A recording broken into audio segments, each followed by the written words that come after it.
priestly garments that are not going to be in a museum, but they're going to actually be worn for these sacrifices. So when you start putting all these things together, you know that something's going on. Now, what's happened in relation to current events, you see that all these things, the flood. Now, this is where I want to bring the ABC News, where it said, well, the tornadoes, the floods, and the theologians, they don't believe that the Christ is coming. Well, that doesn't bother me. But when you take the specific events that he said that would signify that we are in this the last days, and then you look at the other prophecies that I list, that's what the whole book's about. I give you the documents to prove that every single one of these things has been fulfilled. The flooding, the taking away of our food, the intense heat that's coming, the melting of the glaciers that's going to rise the level of the oceans. And the Lord said in Luke 21:25 that the seas and the waves roaring, it would cause troubles for the world, and it would perplex the nations. And right now, as many of the nations throughout the world are being perplexed and homeless and not being able to drink water and trying to move people and take care and shelter people, it's caused many major problems for nations around this globe.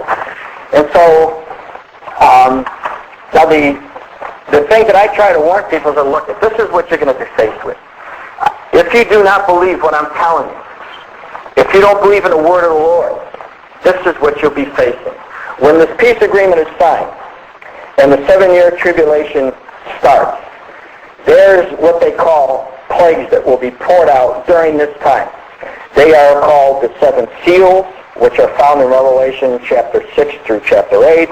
The 7 trumpet judgments that are found in Revelation chapter 8, verses 2 through 8, verses 2 through 11, and chapter 19, and also the 7 bowls that are going to be played or poured out in Revelation 15:16. Now, you're talking about some major problems taking place in the tribulation period.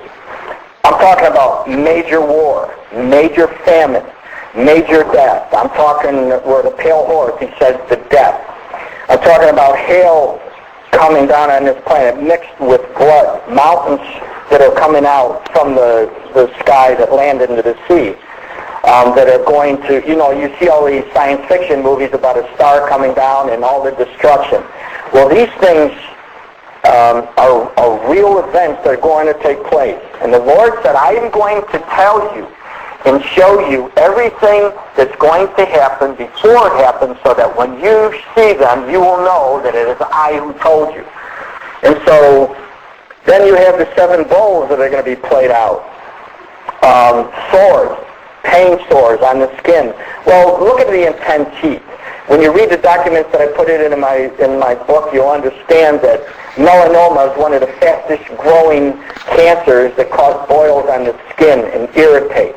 And the temperatures are rising right now, but Jesus said it would be as a woman who delivered a baby or in labor pains. It's called sorrows, which is really pains, birth pains.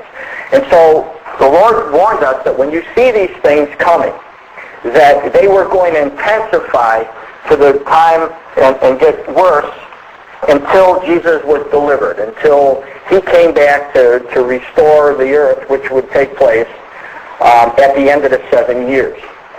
So that's where we are right now.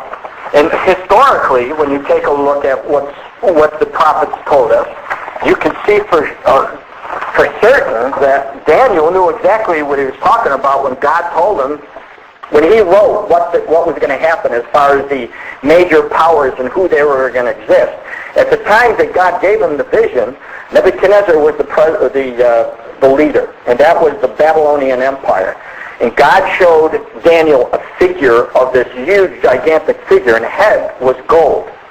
Now, after Daniel was told by God when the Babylonian Empire was defeated, it would split into two, which would have been the Medo-Persian Empire, which we know that existed from 538 all the way to, I I think it was BC 330. And that was the breath of silver, so that the gold was the strong. It got a little bit weaker with the silver.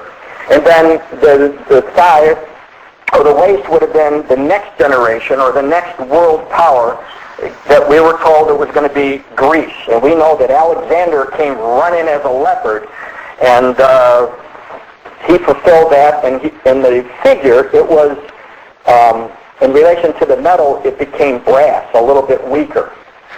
And then we know that his kingdom, according to the prophecy, would be split into 4 kingdoms, and it was. His kingdom, after Alexander died, his kingdom was separated into 4 different kings.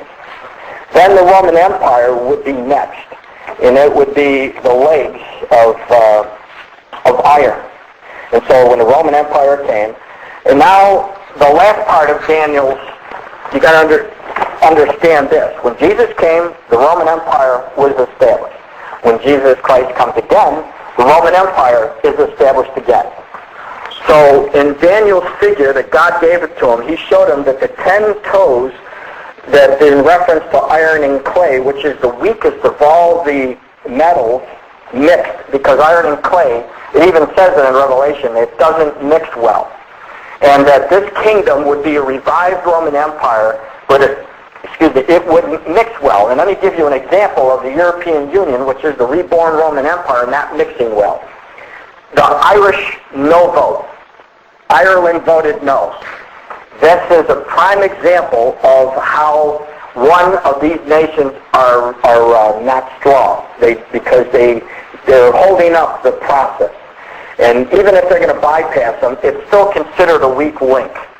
There's another group of 3 that are also mentioned that is a possibility that they may be the gang of 3.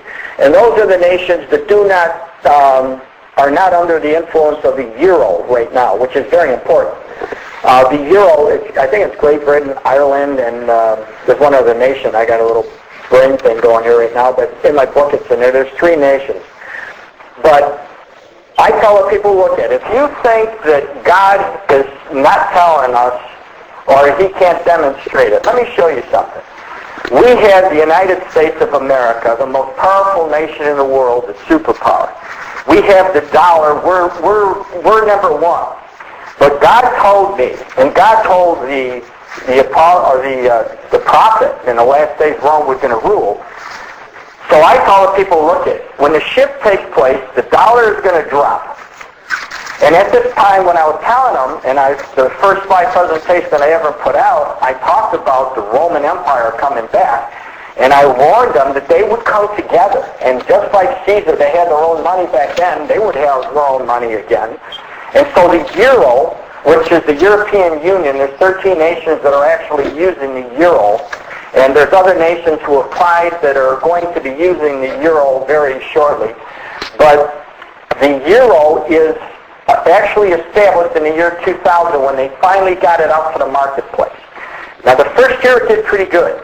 After the first year, since it came out and introduced through 450 million people of all of Europe that are hooked up now, that this money structure, or the euro, has been crushing the American dollar. And you probably, if you've been watching the news, they keep referencing the euro compared to the dollar, and how if you went over to Europe right now, I think that you can actually get 57 cents more on our dollar. So how could you think that a nation who's only been existed since 1957, or the European Union, who they started to come together, how could a nation, after only 8 years of bringing out their money, can they destroy the American dollar? It is all because a prophecy needs to be fulfilled. The shift and the decline has taken place. We see, like Russia went into Afghanistan, we see America into Afghanistan. They're spending trillions of dollars. Ben Laden has stated that he wants us to stay there because he's going to break the United States the same way he broke Russia. And that's exactly one of the things that has taken place today.